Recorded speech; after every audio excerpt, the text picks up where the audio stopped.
Hey, it's Matt with Midwest Guns and Gear, and a new segment we're going to start on the channel, and that is Wheel Gun Wednesday. And I've got a cool one today. The Colt Single Action Army, also known as the Peacemaker. They've come in a couple of different models. This particular one is the Colt Cowboy, and this was a model that Colt had out in the 90s for a little while when there was a lot of cowboy action shooting that was really taken off, and a lot of people were looking at these, but the Colts, as you know, were pretty expensive to get an actual Colt, so people were buying the Uberti, the Rugers, and so Colt made a little bit of a cheaper model. It's got the transfer bar safety on it. They made these mostly in 45 Colt. I know there were some 38 special, and I think there might have been a third caliber made for them. I think 357 possibly. Mine is a 45 Colt. I almost bought a 38 special one off a gun broker years ago, but somebody had outbid me on it. So all I got is this one. I've got 3 Colt single actions, and this one is just a lot of fun to shoot. Talk a little bit about the Colt Single Action Army. So the Colt Single Action Army, known as the SAA, the Model P, the Peacemaker, or the 1873, it's a single action revolver handgun designed by U.S. government. It's a single action revolver handgun. It was designed for the U.S. government service revolver trials of 1872 by Colt's Patent Firearm Manufacturing Company, and was adopted as the standard issue revolver for the United States Army from 1873 to 1892. The Colt Single Action Army has been offered in over 30 different calibers and various barrel lengths. Its overall appearance has remained pretty consistent since 1873. Colt canceled its production twice, but renewed it due to popular demand. The revolver was dubbed the Peacemaker and is a famous piece of Americana and the American Wild West era due to its popularity with ranchers, lawmen, and outlaws alike. Today it's mainly bought as memorabilia by collectors and reenactors. Its design has influenced the production of numerous other models from other companies. And yeah, that's Wikipedia's answer on it. I'd say it's more than just memorabilia, because you get out on ranches, kind of like where we are here, you still see people carrying these. Actually, you'll see more of the Rugers just because they're cheaper, and if they get scratched up, you know, when you spend a lot of money on a single action army, you don't want to get the holster marks on it. So Rugers, but you do see a lot of Rugers out here in the neck of the woods that I live in, especially people that are, you know, they work cattle and livestock. So a little bit of the history on this. So bound by the Roland White patent of April 3rd, 1855, and not wanting to pay a royalty fee to Smith & Wesson, Colt could not develop a bored-through revolver cylinder for metallic cartridges use until April of 1869. For the design, Colt turned to 2 of its engineers, William Mason and Charles Richards, who had developed a number of revolvers and black powder conversions for the company. The effort was designed for the United States government service revolver trials of 1872. Their effort was to design a revolver for the United States government service revolver trials of 1872 by Colt Firearms, and adopted as a standard military service revolver production beginning in 1873, with the Single Action Army Model 1873 also referred to as the New Model Army Metallic Cartridge Revolving Pistol. First production, Single Action Army serial number 1, thought to be lost for many years after its production, but was found in a barn in New Hampshire in the early 1900s, chambered in 44 Smith & Wesson.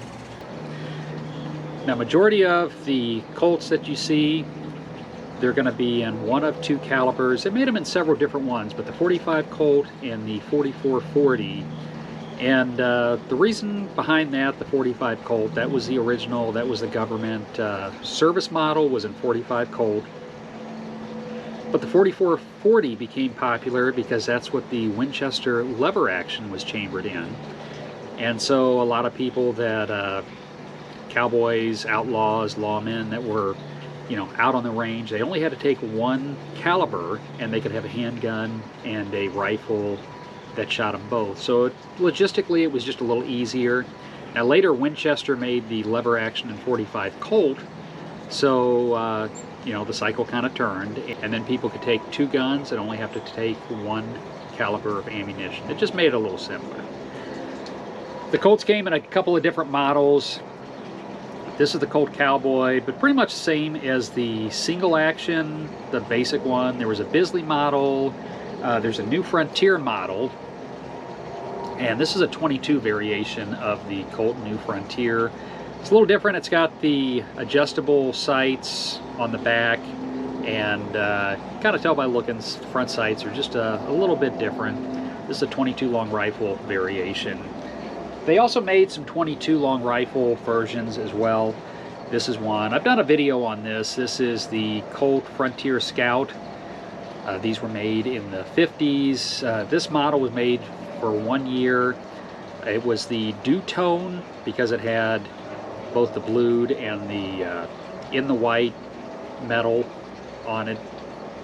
I had run across this, and it was just kind of a cool looking gun. I actually had run across one out when I was out in Nevada for work, and I should have bought it. I didn't buy it. I kicked myself for years because it was just a cool looking gun, and then I ran across another version of it years later, and so I immediately just plopped the money down for it. But fun shooting little guns if you are into guns, you do a lot of shooting, or you're just kind of getting into it and you've never shot a single action. Do it. They are fun to shoot. 44 Magnum I would maybe stay away from, maybe even 357. They're a little snappy on the wrist.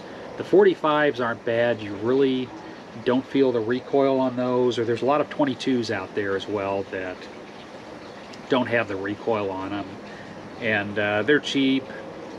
They're just fun to shoot, and they're surprisingly, you'd be surprised how accurate these things are.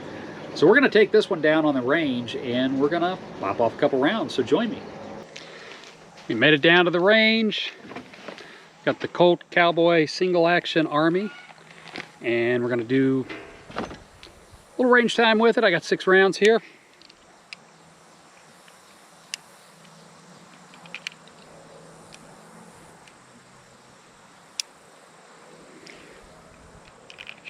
These are always a little tricky to load. I haven't had this out in a couple of months, so trying to get used to the loading gate. And there we go, we got 6 in there.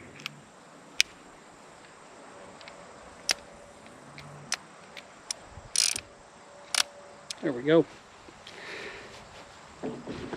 Can't fit my normal cranial on with this hat, but hey, something, if you go to Harbor Freight, these are super cheap.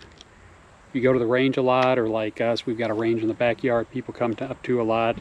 You pick these up $5, $6, $7 on sale, and I'll get about 10 pair and just keep extras on hand. So just a little tip for you.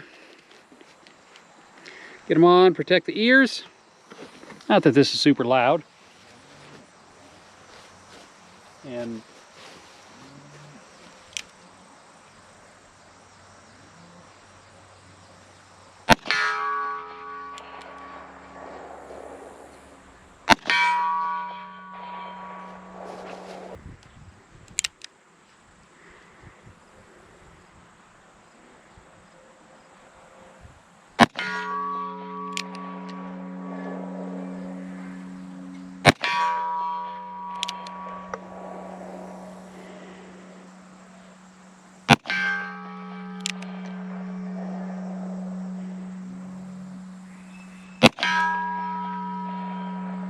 And that's 6.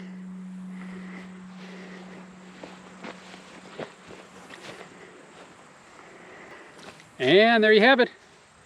The Colt Cowboy Colt Single Action Army, Colt Peacekeeper, or Peacemaker. Colt actually has a different gun that's a Peacekeeper. We'll do a video on that at another time. But Peacemaker, a very fun gun to shoot. Like I said, these are extremely accurate as well. So, thanks for joining us today. If you enjoy these videos, please consider giving us a thumbs up, subscribing to the channel, sharing it with your friends. It's all appreciated. It helps the channel grow. You ever had time with one of these on the range or out hunting or in the field? Leave us a comment. Tell us about it. Tell us what you liked about it, what you hated about it. If you think these are just old obsolete guns, or if you think they're still relevant nowadays. It's Matt with Midwest Guns and Gear. Till the next time, have a great day.